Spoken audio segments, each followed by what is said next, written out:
2006 সালের 28 অক্টোবর সেই দিনও তো সরকার ছিল 4 দলীয় জোট সরকার।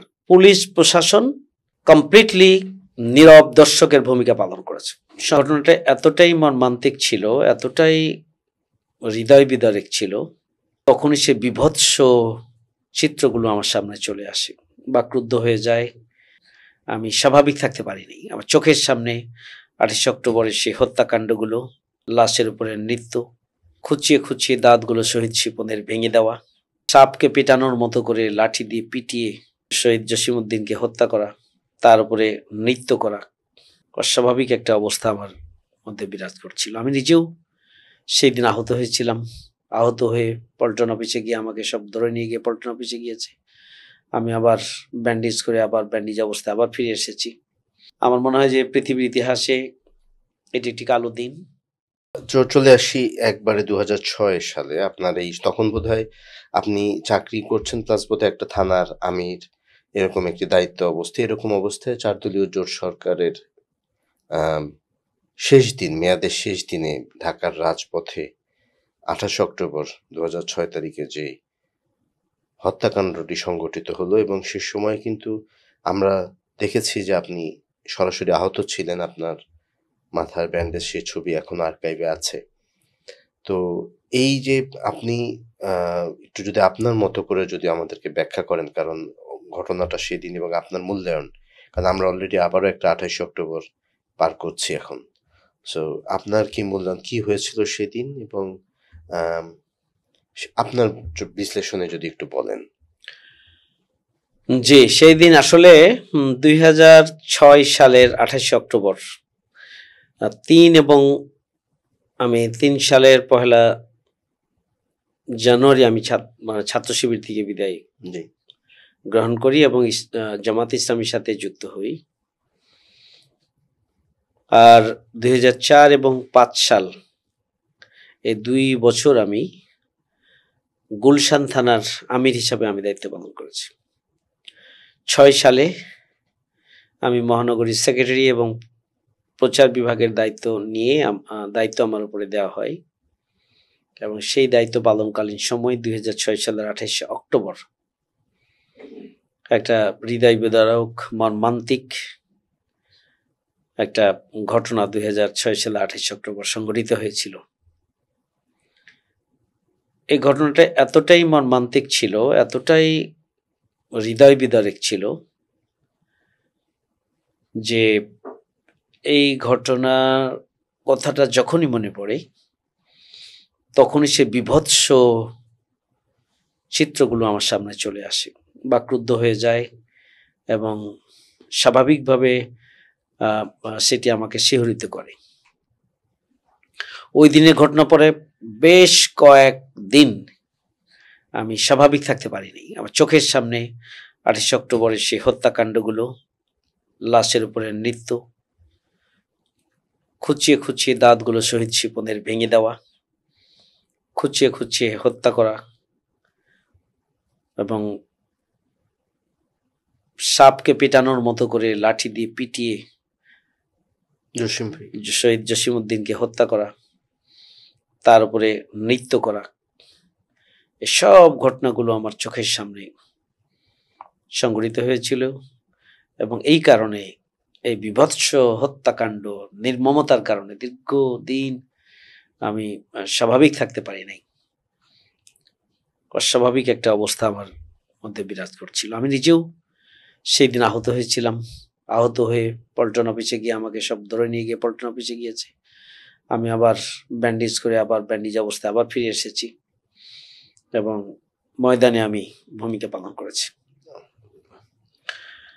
2006 সালের 28 অক্টোবর এটি তৎকালীন জোট সরকারের শেষ কার্যদিবস ছিল। সেই দিন বিএনপি নয়াপল্টনে তাদের অফিসের সামনে সমাবেশ করার কথা, এবং বাংলাদেশ জামাত ইসলামী উত্তর গেটে, বাইতুল মোকাররমের উত্তর গেটে সমাবেশ করার কথা। এই সমাবেশ স্বাভাবিকভাবে লাস্ট কর্মদিবসে দায়িত্ব হস্তান্তরের একটা ঘোষণা দিয়ে নেতৃবৃন্দ বক্তব্য রাখবেন জাতির উদ্দেশ্যে। এটি ছিল উদ্দেশ্য। আর ওই দিন তৎকালীন আওয়ামী লীগের সভানেত্রী শেখ হাসিনা ওই একই দিনে কর্মসূচি ঘোষণা দিয়েছিলেন। তাদের লক্ষ্য ছিল যে বিরোধী দলের 4 দলীয় জোট সরকারের সাথে যে সমস্ত রাজনৈতিক দল বিএনপি এবং জামাত, বিশেষ করে জামাতের কর্মসূচিকে ভণ্ডুল করা, এটি ছিল তাদের মূল উদ্দেশ্য। এবং জামাতের শীর্ষ নেতৃত্ব আমিরি জামাত মাওলানা মতিউর রহমান নিজামী, আলী হাসান মোহাম্মদ মুজাহিদ, তাদেরকে হত্যা করা ছিল তাদের প্রধান টার্গেট। নেতৃত্ব শূন্য করা ছিল তাদের টার্গেট। যে ফ্যাসিবাদী কায়দায় নৈরাজ্য তৈরি করে সন্ত্রাস সৃষ্টির মধ্য দিয়ে বাংলাদেশের দখলদারিত্ব নেওয়াটাই ছিল তাদের প্রধান কাজ, এই জন্য প্রধান লক্ষ্য। এই জন্য রাজধানীতে আগের দিন অর্থাৎ 27 অক্টোবর শেখ হাসিনা ঘোষণা দেন সারা দেশ থেকে লগি বৈঠা নিয়ে আওয়ামী লীগ, ছাত্রলীগ, যুবলীগকে ঢাকায় পল্টন ময়দানে জড়ো হওয়ার জন্য। এবং লগি বৈঠা নিয়ে আসতে বলাটা বাংলাদেশের ইতিহাসে আমার মনে হয় না যে পৃথিবীর কোনো ইতিহাসে কোনো দলের প্রধান ওপেন ঘোষণা দিয়ে দলের কর্মীদেরকে লগি বৈঠা কি লগি বৈঠাতে অস্ত্র তো সশস্ত্র অবস্থায় রাজধানীতে আসার জন্য, মানে ওপেন ঘোষণা দিয়ে রাজধানীতে আসার জন্য, এটা মূলত পরের দিন বিরোধী দলকে নিশ্চিহ্ন করা এবং শক্তি প্রয়োগ করে রাষ্ট্রের সরকারে যারা আছে বা যারা আসবে, অন্তর্বর্তীকালীন সরকার, তৎকালীন কেয়ারটেকার সরকারে যা আছেন, যারা আসবেন, এবং শেষ দিন পর্যন্ত তো 4 দলীয় জোট সরকার ছিল, সবার উপরে একটা শক্তি প্রয়োগ করে সাইকোলজিক্যালি তাদেরকে দুর্বল করে দেওয়ার ষড়যন্ত্রের অংশ হিসেবেই তারা সেই দিন আহ্বান জানিয়েছিল। এবং সারা বাংলাদেশ থেকে লগি বৈঠা, আগ্নেয়াস্ত্র সহ লাঠি, ছোটা, রামদা, দেশীয় এবং আগ্নেয়াস্ত্র নিয়ে তারা গুলি বোমা সহ রাজধানীতে এসেছিল একটা নৈরাজ্যকর পরিস্থিতি তারা তৈরি করার চক্রান্তের অংশ হিসেবে। তা আমি যে কথাটি বলছিলাম যে আমার মনে হয় যে পৃথিবীর ইতিহাসে এটি একটি কালো দিন। 27 অক্টোবর, যেদিন শেখ হাসিনা সারা বাংলাদেশের সন্ত্রাসীদেরকে সশস্ত্র অবস্থায় ঢাকায় আসার জন্য আহ্বান জানিয়েছিলেন, ওপেন আহ্বান। 2, তাদের লক্ষ্য ছিল নেতৃত্ব শূন্য। আমাদের জামাত ইসলামীর আমিরে জামাত, সেক্রেটারি জেনারেল সহ জামাত ইসলামীর নেতৃত্বকে শূন্য করা তাদের টার্গেট ছিল, তাদেরকে হত্যা করা তাদের টার্গেট ছিল। 3, জামাত ইসলামীকে নিশ্চিহ্ন করা তাদের টার্গেট ছিল। 4, দেখেন এই ঘটনাটাকে যদি আমরা বিশ্লেষণ করি তাহলে 28 অক্টোবরের যে পৈশাচিকতা পৃথিবীর সভ্যতার ইতিহাসে এটা নজিরবিহীন। কিন্তু এই পৈশাচিকতার পরেও এক মুহূর্তের জন্য পল্টন মোড় ছেড়ে জামাত এবং ইসলামী ছাত্র শিবিরের জনশক্তি এলাকা ছেড়ে দেয়নি। তাদের সশস্ত্র অবস্থানের, সশস্ত্র আক্রমণের পরেও সেখানে বাংলাদেশ জামাত ইসলামী এবং ইসলামী ছাত্র শিবিরের ছেলেরা জীবন দিয়েছেন, রক্ত দিয়েছেন, শহীদ হয়েছেন, আহত হয়েছেন। সেই সকাল থেকে সন্ধ্যা পর্যন্ত তাদের নির্মমতা চলেছে, কিন্তু রক্ত এবং জীবনের বিনিময় হলো মানব প্রাচীর গড়ে তোলার মধ্য দিয়ে সেখানে আমাদের ভাইরা পল্টন মোড়ে অবস্থান করেছিলেন। এটা একটা নজিরবিহীন ঘটনা। খালি হাতে হাজার হাজার সশস্ত্র সন্ত্রাসীদের বিরুদ্ধে দিনভর সেখানে টিকে থাকা, জি, এটা ছিল একটা কঠিন একটা পরিস্থিতি। কোনো বিচার হলো না।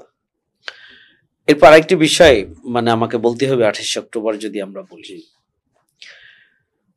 যে 28 অক্টোবরে আমরা সন্ধ্যা পর্যন্ত এখানে অবস্থান করলাম। সকালবেলা আমরা এসেছিলাম, আমাদের দুপুরের পরে প্রোগ্রাম ছিল, সেই সমাবেশ বাস্তবায়নের জন্য স্বেচ্ছাসেবক স্টেজ তৈরির জন্য আমরা সকাল থেকে সেখানে ছিলাম এবং আমার নেতৃত্বেই সকাল থেকে আমরা অবস্থান করছিলাম এবং গায়ে মানে পায়ে পাড়া দিয়ে তারা আমাদের স্টেজ ভাঙার জন্য সামনের দিকে অগ্রসর হচ্ছিল এবং আমাদের উপর হামলা করে তারা স্টেজের দিকে এগিয়ে আসতে চেয়েছিল এবং এভাবেই তারা আক্রমণের সূচনাটা করেছিল।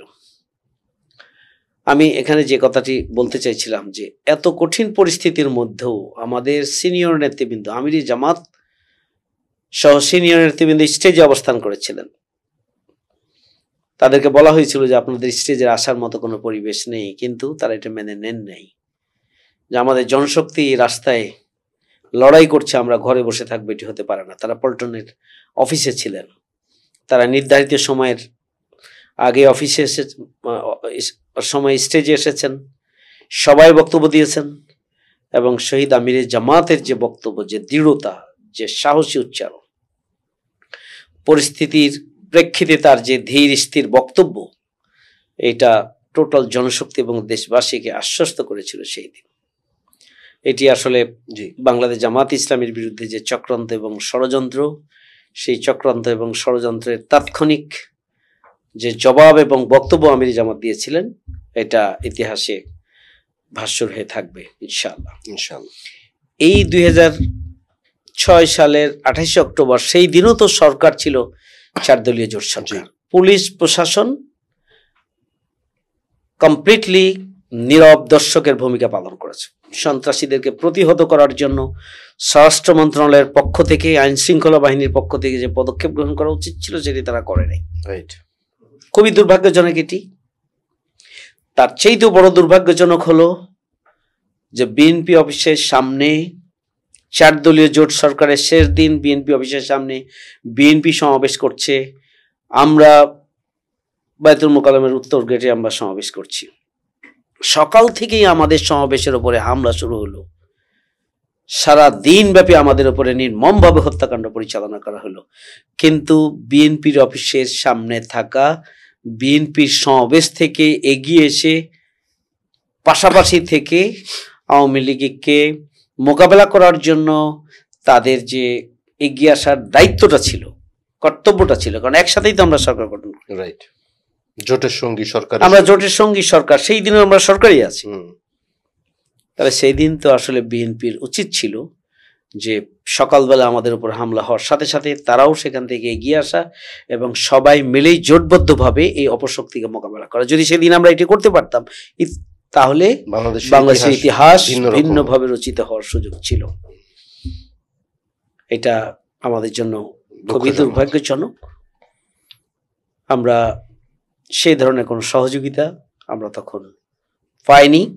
আমাদের 8 জন ভাই সেদিন শহীদ হয়েছেন, হাজার হাজার শত শত আহত হয়েছেন, বঙ্গুত্ব বরণ করেছেন। এবং শুধু 28 অক্টোবর 2006 পল্টনে ঘটনা সংঘটিত হয়েছে তাই নয়, 28 অক্টোবর দেশের বিভিন্ন জায়গায় হামলা হয়েছে এবং সকল জায়গায় ভাঙচুর হয়েছে, অগ্নিসংযোগ হয়েছে এবং সব জায়গায় জামাত ইসলামী নেতাকর্মীদের ওপরই আওয়ামী লীগ হামলা করেছে। এটা পরিষ্কার যে আসলে এটা আওয়ামী লীগের পক্ষ থেকে জামাতকেই নিশ্চিহ্ন করে দিতে পারলেই আগামী দিনের বাংলাদেশের নিয়ন্ত্রণ নেওয়া যাবে, এই ধরনের একটা পরিকল্পনার অংশ হিসেবে এই ঘটনাটি সংগঠিত করা হয়েছিল। দেখুন, এটা 28 অক্টোবর মামলাটা ছিল, জি, এটা তো আওয়ামী লীগ ক্ষমতায় আসার পরে মামলাটা, হত্যা মামলাটা তারা তুলে নিল। এরপরে তো বিগত প্রায় 15.5 বছর আওয়ামী লীগ ক্ষমতায়, এটা নিয়ে আর কথা বললাম না। কিন্তু এখন 2024 সালের এই পট পরিবর্তনের পরে শেখ হাসিনাকে হুকুমের আসামি করে, যেহেতু 19 লোকই বৈঠা নিয়ে, আপনি যেমনটা বললেন, সরাসরি ওনার দলের নেতাকর্মীকে ঢাকার রাজপথে নেমে আসতে বলেছেন, ওনাকে হুকুমের আসামি করে কোনো বিচারিক প্রক্রিয়া শুরুর কোনো পদক্ষেপ আপনারা নেবেন কিনা? সেই সময়ে আমাদের পক্ষ থেকে মামলা করা হয়েছিল।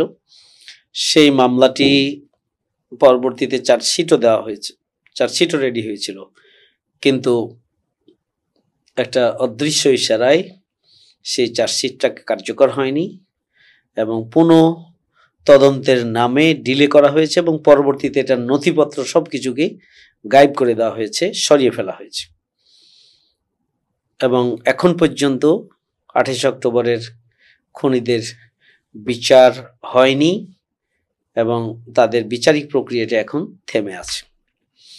আমি মনে করি এবং আমরা আজকে আমাদের শহীদ পরিবারের সাথে মত বিনিময় ছিল, তারা খুনিদের বিচার দাবি করেছেন, আমরাও খুনিদের বিচার দাবি করেছি। আমাদের বক্তব্য পরিষ্কার যে আমরা শেখ হাসিনা সহ তার সহযোগী শক্তি যারা সেই দিন গণহত্যা পরিচালনা করেছে, আমাদের মামলাটিকে পুনর্জীবিত করে এই গণহত্যার বিচার নিশ্চিত করতে হবে। 2 নম্বর হচ্ছে, প্রয়োজন হলে আন্তর্জাতিক যে অপরাধ ট্রাইব্যুনাল, এই ট্রাইব্যুনালে এই মামলাটি বিচারের আওতায় আনতে হবে, কারণ এটি একটি গণহত্যা, পরিষ্কার। 3, আমরা বলেছি যে শহীদদের উপযুক্ত ক্ষতিপূরণ দিতে হবে। 2009 সালের 25 এবং 26-এর যে ঘটনা সংঘটিত হয়েছিল ফেব্রুয়ারিতে, পিলখানা হত্যাকাণ্ড, পিলখানা হত্যাকাণ্ডের সেনা অফিসারদের পরিবারকে পরবর্তীতে, আমি যতটুকু জানি, পরবর্তীতে তাদেরকে ফ্ল্যাট দেওয়া হয়েছে।